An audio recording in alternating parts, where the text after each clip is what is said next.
Muscles of the face and neck. Orbicularis oculi. Orbicularis oris. Zygomaticus major. Masseter. Temporalis. Frontalis. Occipitalis.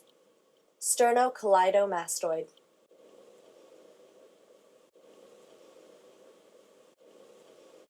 My name is Nelson Bennet, and I'm a professor of biology here at Montgomery College in Tacoma Park. Today we're going to be reviewing the muscles of the head and neck. And to start, we're going to look at the muscles of facial expression. The first muscle is going to be this circular muscle that surrounds each orbit of each eye socket. This one is called the Orbicularis oculi, and is basically designed to help you close your eyes. A similar muscle that is also circular can be found around the mouth. This one is called the Orbicularis oris, and this muscle helps you to purse your lips or to pucker. On the side of the face, there are two muscles that are called zygomaticus muscle. The one that you should be familiar with is going to be the larger of the two zygomaticus muscles. This one's called the zygomaticus major, and it's responsible for helping you to pull the corners of your mouth up, as in smiling. On the side of the face here, on the side of the jaw, we can see a rather powerful muscle. This muscle really isn't involved so much in facial expression as it is involved in chewing by helping you to close your mouth or to elevate the mandible when you're chewing. And this one is called the masseter. So the masseter is a powerful strap-like muscle that attaches to the bottom of the lower jaw or the mandible, and it elevates the mandible pretty powerfully when you're chewing. Another muscle that's also involved in chewing that could go together with our masseter muscle is on the side of the head here, and this muscle is called the temporalis, named for the bone where it's located. So together the temporalis and the masseter both help to elevate the mandible or close your mouth when you're chewing. Those are your chewing muscles. On the front of the head, we have the frontalis muscle. This muscle helps you to furrow your brow, like when you're frowning or if you're confused and your brow wrinkles up. That's what this muscle would do, the frontalis muscle. And in the back of the head, we have the occipitalis muscle. And all these muscles are named for the bones on which they're located. Sometimes they refer to the frontalis and the occipitalis in the back as one muscle called the occipitofrontalis because they are connected by connective tissues. And here we can see another view of the occipitalis muscle on the back of the head, very close to the trapezius muscle. So I believe that pretty much takes care of the muscles of the head. On the neck region, there's a couple of muscles we could probably mention that are important. This large, long muscle here on the side of the neck, on each side, is called the sternocleidomastoid muscle, sometimes referred to or abbreviated as the SCM. The sternocleidomastoid muscle is named for its origin on the sternum and on the clavicle, and its insertion on the mastoid process of the temporal bone.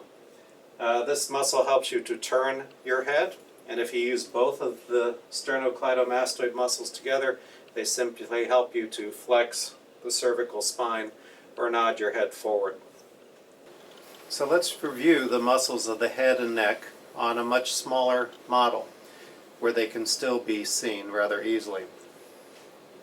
Surrounding the eyes, or the orbits, we have the Orbicularis oculi, which helps you to close your eyes. Surrounding the mouth, we have the Orbicularis oris, which helps you to purse your lips. On the side of the cheek here, we have the Zygomaticus major, which helps you to raise or elevate the corners of your mouth. On the side of the cheek here, we have the very powerful masseter muscle, which is one of your chewing muscles, which helps you to elevate the jaw. A muscle which does something very similar is the temporalis back here. On the front of the head and near the back, we have the frontalis muscle and the occipitalis muscle back here. frontalis helps you to wrinkle your eye, you wrinkle your forehead or elevate your eyes, like when you're looking, or forehead when you're looking surprised. On the side of the neck, we have the sternocleidomastoid muscle. There's two of them, they're paired. Sternocleidomastoid muscle, if used singly, helps you to rotate your head. If you use them together, they help you to nod your head forward. Let's review these muscles from yet another angle. Surrounding the eye sockets, we have the Orbicularis oculi, the circular muscle that helps you close your eyes. Surrounding the mouth, we have the Orbicularis oris, a circular muscle that helps you to purse your lips or to pucker. On the side of the face, we have the very powerful masseter muscle, which helps you to close your jaw when you're chewing. The temporalis on the side of the head does the same thing. On the front of the head, we have the frontalis muscle, which is also connected by connective tissues to the occipitalis in the back, which we cannot see. On the side of the head, we have the sternocleidomastoid muscle that helps you to turn your head, or if you use them together, they help you to nod your head forward. Oh, and let's not forget, almost forgot, the zygomaticus muscle here, which elevates or raises the corners of your mouth when you're smiling. And that pretty much completes the muscles of the head and neck.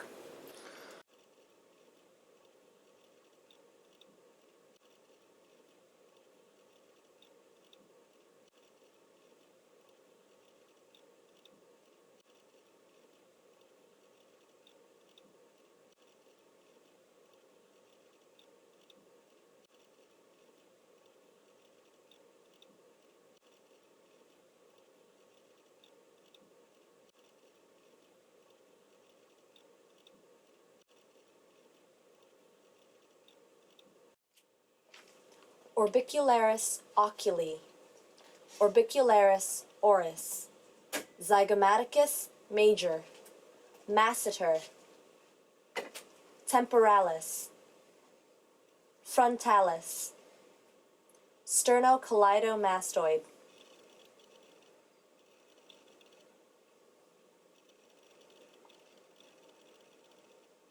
Orbicularis oculi, Orbicularis oris, Zygomaticus major, masseter, temporalis, frontalis, sternocleidomastoid,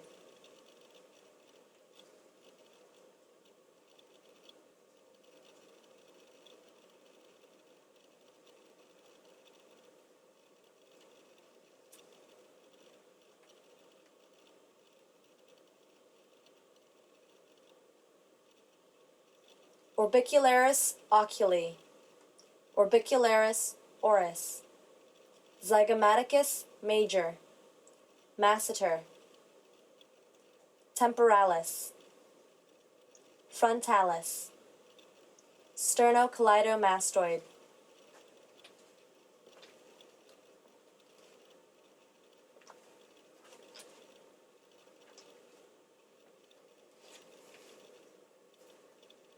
Orbicularis oculi, Orbicularis oris, Zygomaticus major, masseter, temporalis, frontalis, sternocleidomastoid,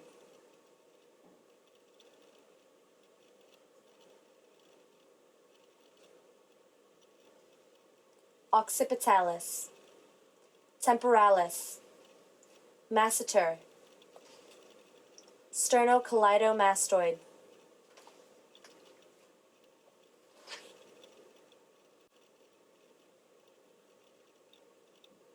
Muscles of the face and neck.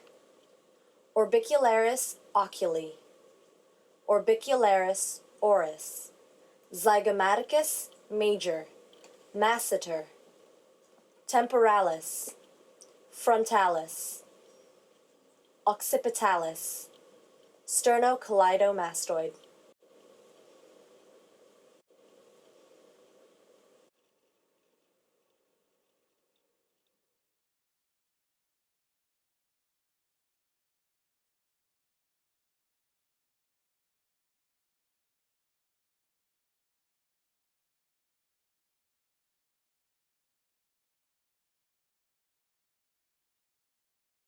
Muscles of the torso.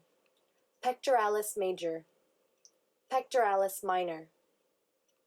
Rectus abdominis. External oblique. Internal oblique. External intercostal. Serratus anterior. Trapezius. Teres major. Erector spinae. Latissimus dorsi.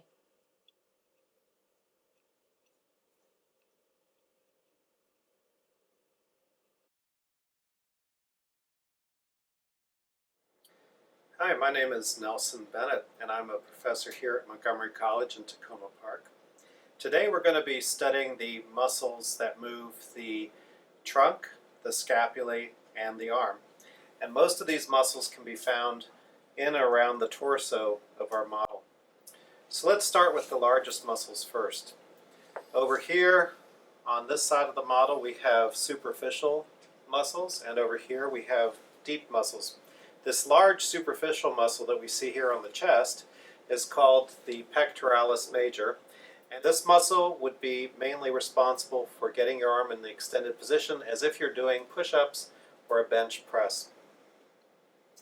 On the other side of the torso model over here we have the pectoralis minor. This is a small muscle that has really nothing to do with moving the arm. Instead, its job is to pull the scapula forward, or the shoulder blade forward. So this is the pectoralis minor. Don't confuse the names of the muscles with their actions. Just because a muscle has a similar name does not mean it does the same thing. So pectoralis major extends the arm, and pectoralis minor pulls the shoulder blade forward or protracts it. Other muscles we can see on the front of this torso model would include the rectus abdominis. The rectus abdominis is one of the main muscles that helps you to flex your trunk as if when you're bending over.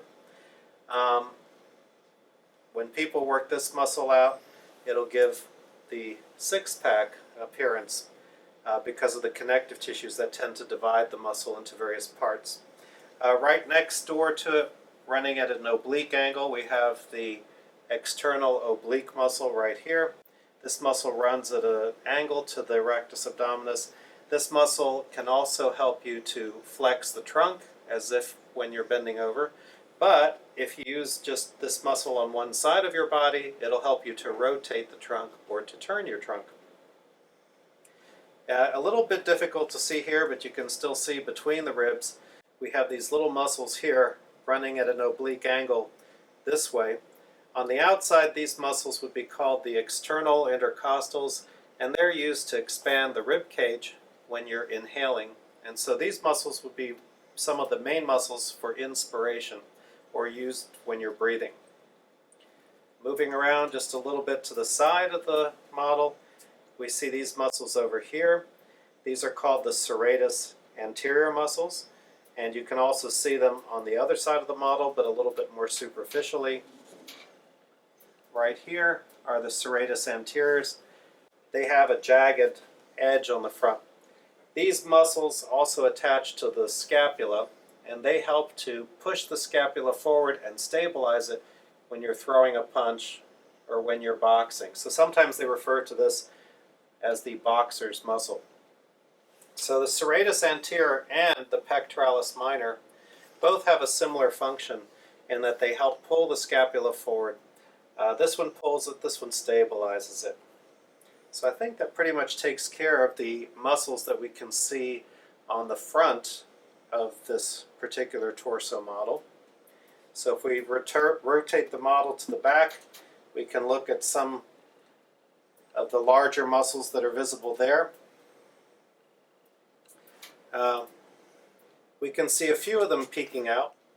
Even though there's a few muscles missing here on the back because it's open, we can still see traces of this large wing-shaped muscle here, which is called the latissimus dorsi. The latissimus dorsi helps to pull your arm down towards the midline, which is essentially adducting the arm, but it also helps you to extend the arm. And right above it, a little bit difficult to see here, we have the teres major. So the latissimus dorsi and the teres major both help to adduct the arm and to extend it.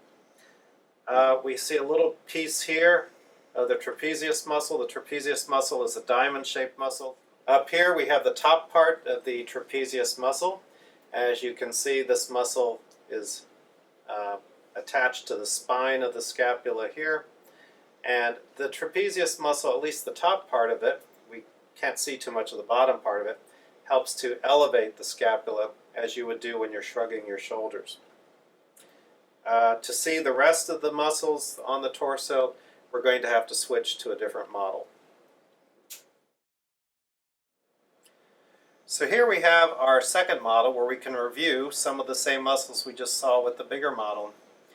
On the back, we can actually see the trapezius much more clearly now, or we see one half of it because this side of the model is superficial. These are deep, so the trapezius muscle is missing from this side. But you can see it makes a nice diamond shape. As I mentioned before, the top part of the trapezius muscle helps you to elevate your scapula as if when you're struggling. The rest of the trapezius, which is under the scapula, will help to either pull the scapula together in the back or depress the scapula. Trapezius muscle. On the previous model, we also saw the latissimus dorsi muscle. Again, it's visible here on this side of the model. Latissimus dorsi, and just above it we can see the teres major. On this side of the model, we see some deep muscles that we haven't mentioned yet. These really deep muscles, which are peeking out here, actually extend up and down most of the spine. They tend to be concealed down here. These are very, very important postural muscles. It's actually a group of muscles, but together they're called the erector spinae, and they help you to extend your spine as if when you're standing back up after having bent yourself over. So the erector spinae is a group of muscles here, peeking out from the middle, and they help you to erect the spine or to extend the spine as if when you're standing up. To review some of the muscles we saw on the larger torso model here in the front. On the right side of the model, we see the large pectoralis major muscle, very large, powerful muscle, which helps you to extend your arm. On the opposite side, we see the deep pectoralis minor muscle, which helps you to pull your scapula forward. We can see the jagged edge of the serratus anterior muscle here, which also helps to pull the scapula forward and stabilizes it, as if when you're throwing a punch. We can see the rectus abdominis muscle here. This is a single muscle, although it looks like it's divided into different compartments. Those are just connective tissues dividing it, but it's really one muscle. The rectus abdominis actually helps you to flex your spine as if when you're bending over to pick something up. So if you bend over to pick something up, you're using your rectus abdominis here. Just to the side of that, we can see over here the external oblique muscles. These external oblique muscles can also help you to flex your spine, but they can also help you to rotate the trunk as if when you're twisting yourself.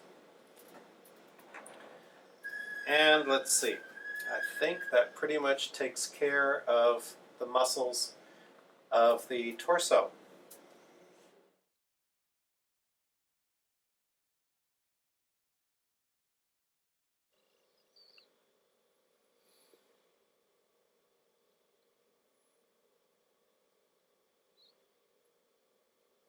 Pectoralis major, pectoralis minor, rectus abdominis, external oblique, external intercostal, internal oblique.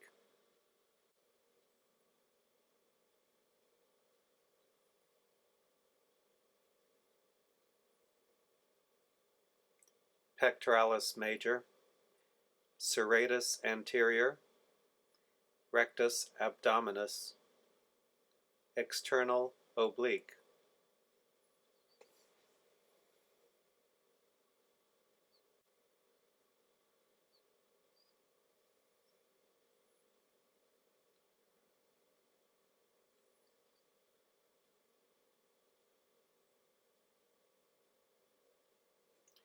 trapezius, teres major, erector spiny, latissimus dorsi,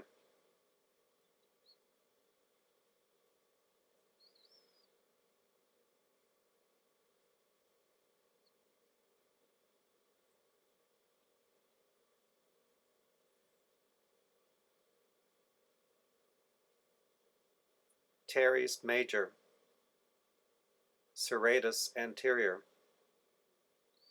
external intercostal,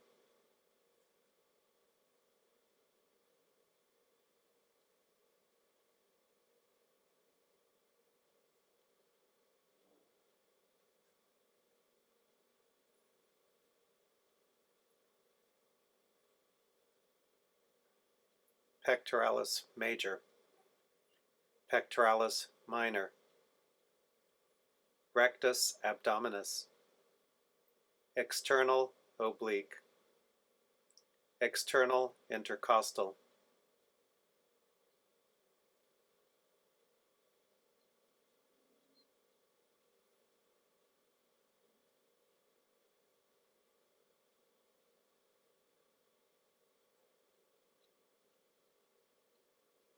pectoralis major, serratus anterior, external oblique, rectus abdominis,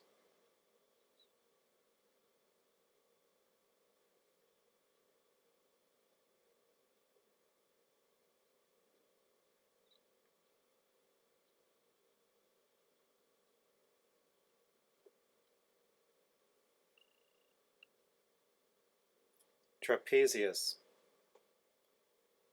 teres major, latissimus dorsi, erector spiny,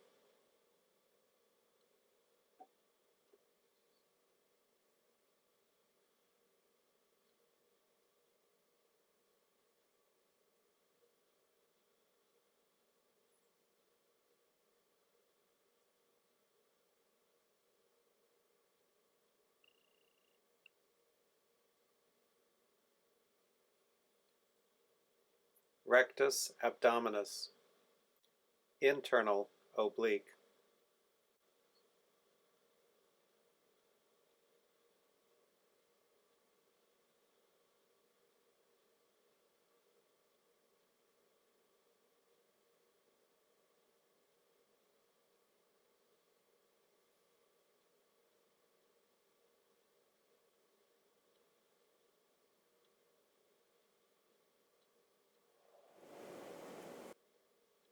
trapezius, erector spiny, latissimus dorsi, external oblique,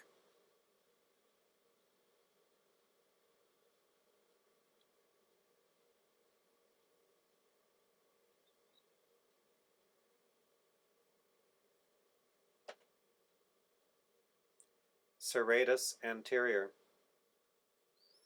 external intercostal,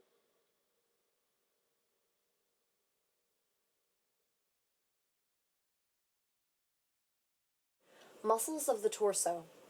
Pectoralis major, pectoralis minor, rectus abdominis, external oblique, internal oblique, external intercostal, serratus anterior, trapezius, teres major, erector spiny, latissimus dorsi,